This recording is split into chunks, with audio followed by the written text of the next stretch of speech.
고등학교 지나고 나면 아빠랑 여행 가고 싶은 생각이 없습니다, 보통은.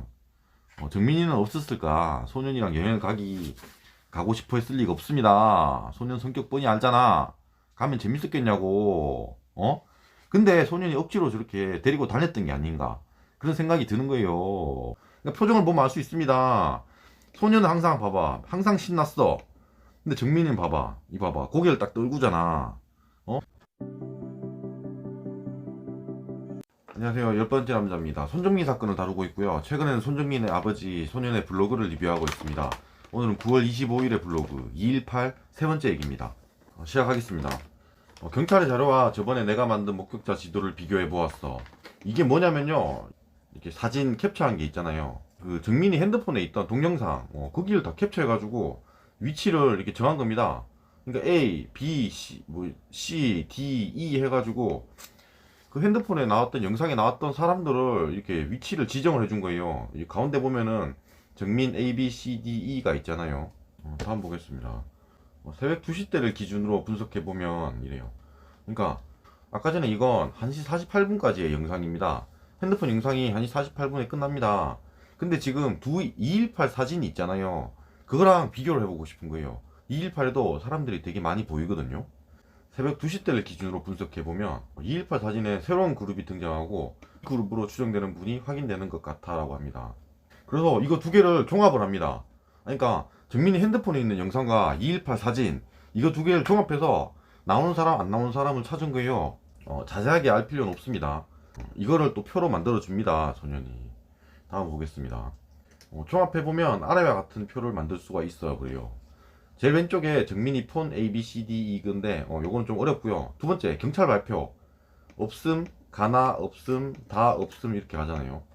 그 다음에 세 번째 게 한시 정민이 폰 동영상 기준으로 나열을 한 거죠. 그리고 마지막 제일 오른쪽 게 218 사진 기준으로 이렇게 나열을 했습니다.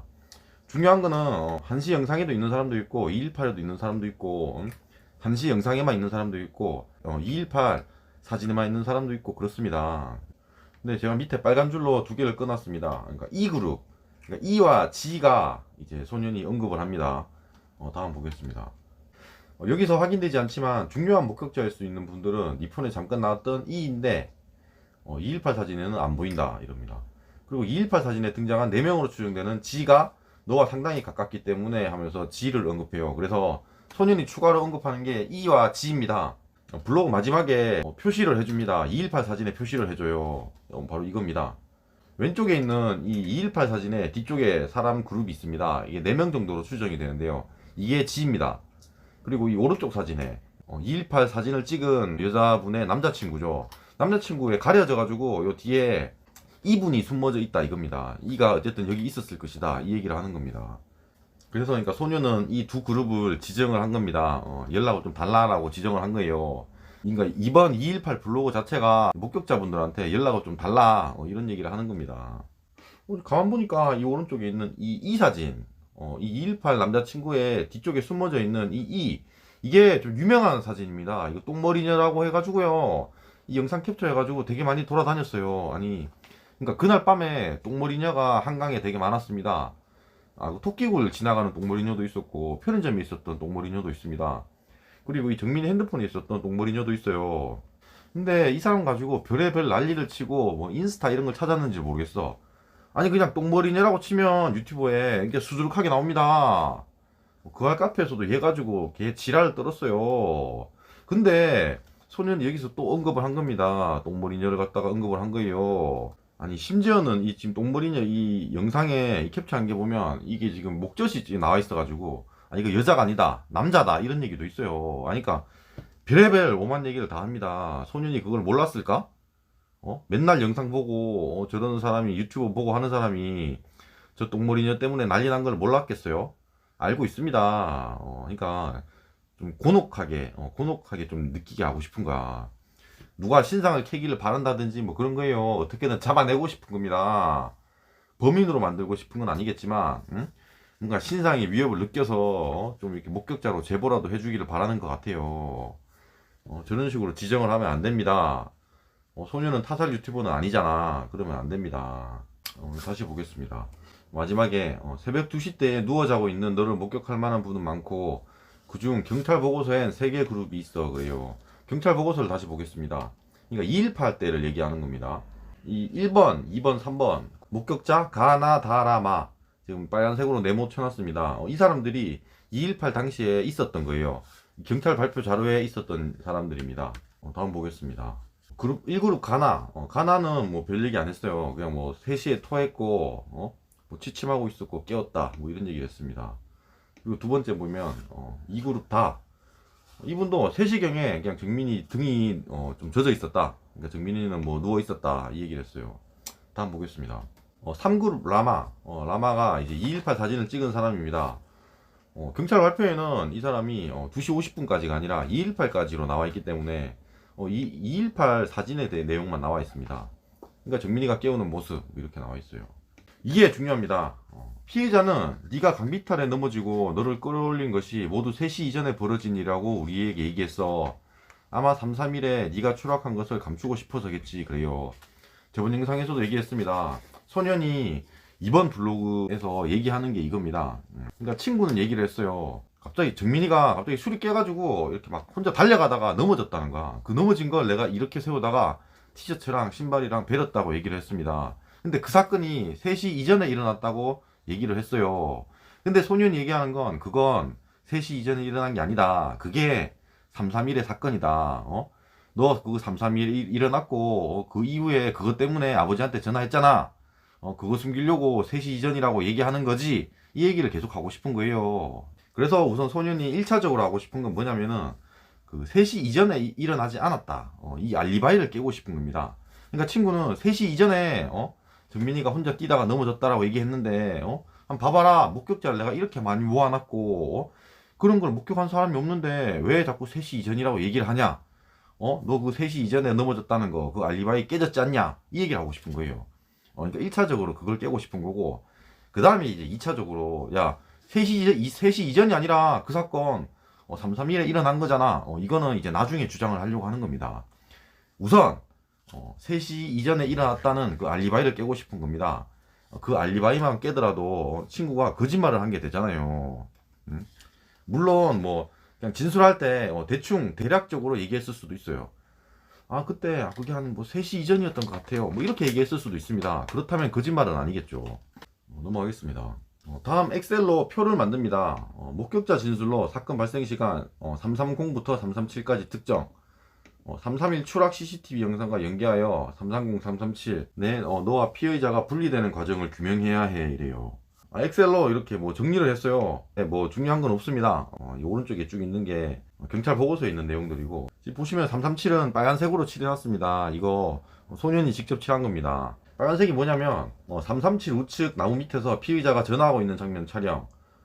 통화 내용은 정민이가 취해서 깨우기 힘들다라고 주장이라고 써놨어요. 그러니까 337 달사진 통화에 친구는 그런 얘기를 했습니다. 그러니까 전화를 한 이유가 얘가 안 일어난다 이렇게 주장을 했지만 그걸 증언해 줄 사람이 없다라고 주장을 하는 겁니다. 소년이. 다음 보겠습니다. 국가수사본부 337 전후에는 피의자만 목격됨이라고 해요. 그러니까 이 부분은 소년 블로그에서만 언급된 내용입니다. 실제로 뭐 뉴스 기사에도 나오지 않았어요. 갑자기 국가수사본부에서 337 전후에 했던 다른 목격자의 그 진술이 뭐 틀렸다. 친구가 전화를 할 때 정민이가 옆에 누워 있었다. 뭐 이런 내용들이 있었는데 그게 거짓이라는 거야. 그걸 국가수사본부에서 나중에 밝혔다는 거예요. 근데 그 얘기는 공식적인 자료로 나온 게 아니고 지금 소년이 블로그에서만 언급한 내용입니다. 그러니까 지금 소년만 주장하고 있는 내용이에요. 그럼 결국 이제 국가수사본부의 의견까지 들어가면 결론이 이렇게 된다는 거예요. 정민군이 최종 목격된 시간은 330이고 이후에 정민군의 행적은 한 번도 나타나지 않았다 이 얘기예요. 그러니까 소년 말은 외통수다 이겁니다. 그러니까 330까지 정민이를 본 사람이 있는데 331부터 없어졌지 않았냐? 그러면 그게 331에 그렇게 그 실루엣 그게 정민이 맞네 이 얘기를 하고 싶은 겁니다. 물론 뭐 추후에 경찰 뭐 조사를 하겠지만 뭐 사실 잘 모르겠습니다. 우선 그게 밝혀지는 것 자체도 사실 힘들어요. 그 자체도 힘들고 뭐 밝혀졌다고 하더라도 그게 뭐 어떤 장면인지 그걸 또 규명하는 것도 쉽지 않습니다. 그러니까 이 소녀는 친구가 정민이를 민장면이라고 얘기를 하는 거고 지금 친구는 그 장면이 아니라고 얘기를 하지만 어쨌든 정민이가 혼자 달려가다가 넘어졌다 그런 얘기를 했잖아요. 그러니까 나중에 만약에 저게 331 장면이었다고 쳐 그래도 친구는 그런 얘기를 할 수 있습니다. 아니 그게 3시 이전인 줄 알았는데 그게 아니었나 봐요. 그게 331에 있었던 것 같아요. 근데 보세요, 정민이가 그냥 가다가 넘어지는 거잖아. 이렇게 얘기를 할 수도 있는 겁니다. 그래서 앞으로도 절차가 많이 남았습니다. 소년한테 당연히 매우 불리한 상황입니다. 다음 보겠습니다. 또 아주 근거리에 218 사진에 있는 지가 있는데 경찰 보고서에는 없어. 이거 아까 했던 내용입니다. 그냥 두 번 썼길래 넘어가겠습니다. 이 얘기. 이게 왼쪽에 있는 동그라미가 지고요. 목격자 지입니다. 오른쪽에 동그라미가 동그라미 목격자 이입니다. 소녀는 이 둘한테 공개적으로 지금 구조 요청을 한 겁니다. 두 명 보고 연락 좀 해달라 이 얘기를 하는 거예요. 근데 좀 이해가 안 가는 부분이 있습니다. 이 똥머리녀 목격자 E를 얘기했는데요. 이 목격자 E는 정민이 핸드폰 동영상에만 확인이 되고요.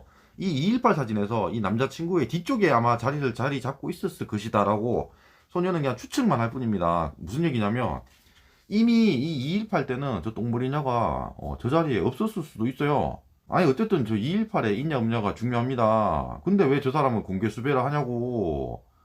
나 그게 이해가 안 가는 거야. 왜 그러냐면 저 똥머리녀는 이미 타살충들한테 되게 유명한 사람이니까 괜히 이슈를 만들려고 저 똥머리녀를 출연시킨 게 아닌가라는 생각이 들어요.